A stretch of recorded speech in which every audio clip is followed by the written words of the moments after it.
Jahazi TV. Na ubora wa Uislamu au ubora wa Waislamu ni kwamba linapotokea baya, basi wanawaidhiana, wanakatazana, wananyoshana. Ndio msingi wa Uislamu, ndio ubora wa Uislamu, ndio ubora wa umma huu wa mtume wetu. Ubora wake upo linapotokea mwenzenu kafanya baya, basi ubora wetu ni katika ile kumuwaidhi, kumuonesha hivi sivyo. Sasa mnapokuwa hamna hilo, nyinyi wenyewe ndio mjiambie kwamba huku tunakopotea, tunakokwenda siko. Kama hatukusimama kwenye huo Uislamu wenyewe, haya leo tuambia khatibu yatakuwa hana maana, kwa sababu ukipotea kwenye Uislamu hutarudi tena kutaka kwa Mwenyezi Mungu. Utarudi utaona wewe mwenye nguvu ni mwenye madaraka, mwenye nguvu utaona ni mwenye cheo, mwenye nguvu utaona ni mwenye nguvu, utaona kwamba ni Mwenyezi Mungu.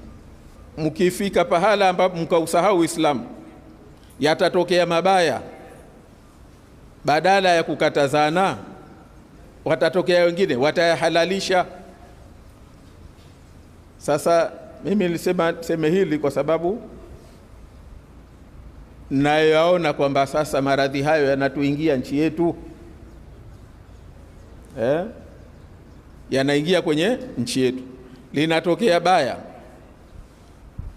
tena, wale tuliotarajia kwamba ni viongozi wa dini ya Kiislamu, badala ya kusema jamani hili baya japo kalifanya mwenzetu, lakini unakuta hamkani katika kulionesha kwamba kulihalalisha na kulipamba lile baya ambalo limetokea, kutaka kulihalalisha na kumuona mbaya anayesema jamani hili kafanya mwenzetu, lakini hili baya, au sivyo, kwamba hili ni baya japo kama kafanya mwenzetu, lakini hili baya silo.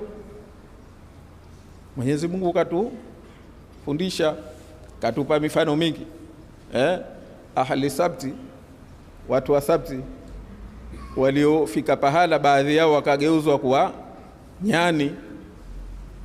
Si kwamba kila mmoja katika waliokuwa nyani, si kwa sababu walikuwa na wao walikwenda kukaidi amri ya Mwenyezi Mungu wakaenda wakavua, siku waliokatazwa kuvua, lakini miongoni mwao ni kwa sababu hawakuliona baya lile ambalo wenzao walilifanya la kukaidi amri ya Mwenyezi Mungu kwa ujanja. Hawakukataza, na sio tu kwamba hakukataza, lakini hata kwenye mioyo yao hawakuliona, wakaona hao jamaa wameshakuwa smart wao, badala tumekatazwa Jumamosi kwenda kuvua, wao Jumaa ndio wanakwenda kutia nyavu. Sasa si Jumaa, tunakwenda kwa kama tuenda kuvua Jumapili. Sasa Mwenyezi Mungu mnafanyia ujanja. Kosa lao lilikuwa wengine, si kwamba kila mtu alifanya yale, lakini tunaambiwa miongoni mwao ni wale ambao hawakulikataza lile la kumfanyia ujanja, kuvunja amri ya Mwenyezi Mungu wa ujanja. Sasa na mimi naliona hili linakuja huku kwetu pia. Sasa nchi yetu tumefika pahala, ukitaka kuhalalisha haramu litie kwenye siasa. Ukitaka kuhalalisha kuua wewe litie kwenye siasa. Utaua na utaambiwa halali na utapata watetezi. Waislamu hao. Ukitaka kudhulumu litie kwenye siasa, utadhulumu na utapata watetezi wa dhulma. Ukitaka kusema uongo litie kwenye siasa, utapata watu watetezi wa uongo wako. Ukitaka kughushi litie kwenye siasa, utapata watetezi wa kutetea ghushi yako.